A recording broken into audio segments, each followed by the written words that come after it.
Philippians chapter 4, verse 6 to 8.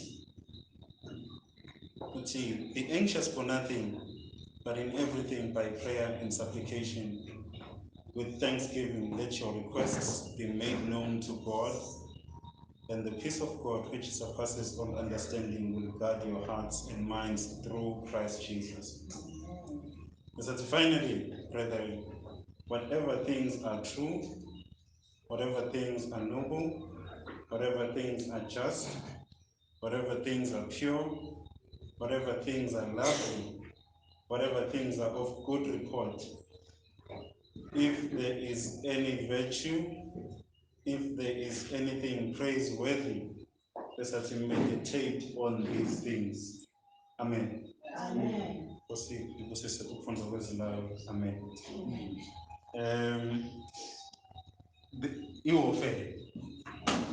This passage, likhuluma nge-warfare of the mind.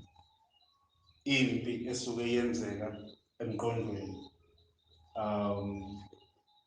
The attack that happens emqondweni. Uthi nje ningakhathazeki ngalutho kuverse 4 bethe ebazalwane rejoice. Thokozani. But angizwi ngithi mina thokozani. Amen.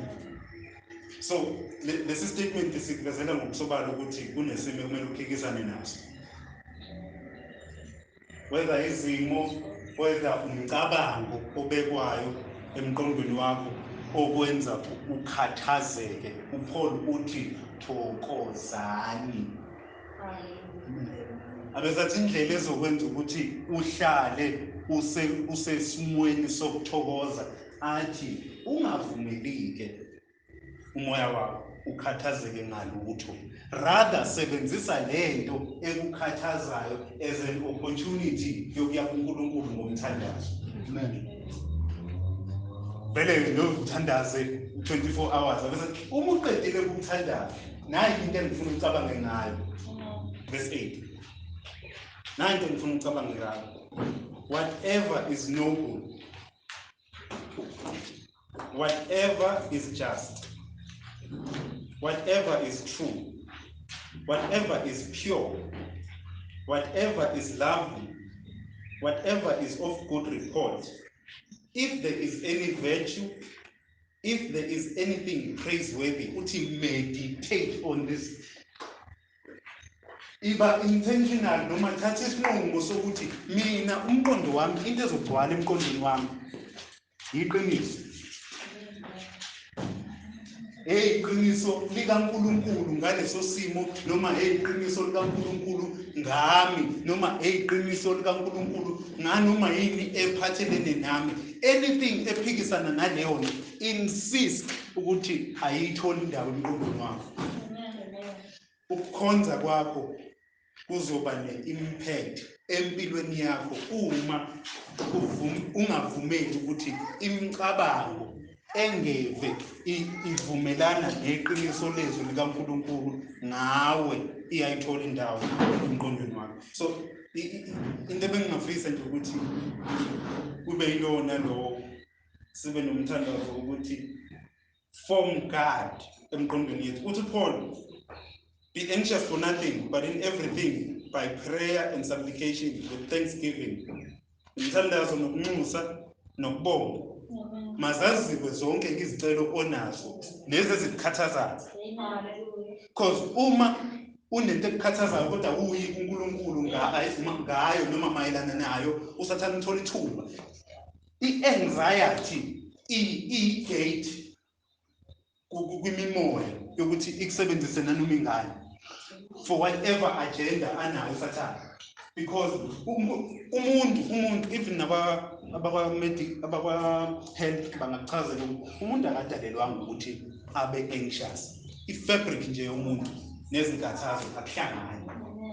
Ingakho kuthiwa izifo eziningi ziqala engqondweni, then they manifest nasemzimbeni because i-fabric yomuntu ayidalelwanga ukuthi ikhathazeke.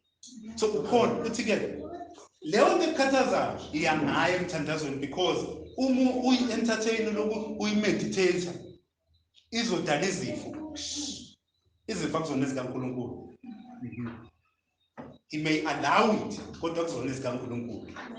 So ukukhathazeka, depression nayo yonke lento ethuba inyama, it is not of God. Iba i-open gate for the enemy ukuthi akusebenzise noma ingane. So iba i-priest-ke next week Sunday, so sikhuluma ngeLokuthula nge-priesthood ku-Facebook. Iba i-priest over impilo yakho ukuthi into ezobusa emqondweni wami imicabango emihle uNkulunkulu anayo ngami. Imicabango emihle ekumele mina ngizikhathaze ngayo for umbuso kaNkulunkulu. Anything else angivumeli. Hallelujah. Uthi ke uma ke sowenze njalo ku verse 6. Uma sowenze njalo abesathi ku 7, and the peace of God which surpasses all understanding will guard your hearts and minds through Christ Jesus. Futhi lento ekukhathazayo ingangashintshi after uthandazweni. Kodwa into uNkulunkulu azoyenza ukuthi akunikeze ukuthula okuzoba ugange. Hallelujah. Kwingqondo yakho ukuthi sikhona isimo singashintshanga kodwa wena ungakhathazeki. Because inkingi isethenini wena uyakhathazeka. Hallelujah. So ngizodlulisa lokho nje bazalwane asingavumeli. You are a priest over your life. Abapriest babenxusela uIsrael. Njengoba uPeter ethi you are a royal priesthood for the kingdom. In the kingdom uyipriest-ke naphezu kweyakho impilo. Ungavumeli into uNkulunkulu angayazi avume yenzeke empilweni yakho, yenzeke empilweni yakho. Hallelujah. Okay. Hallelujah. Amen.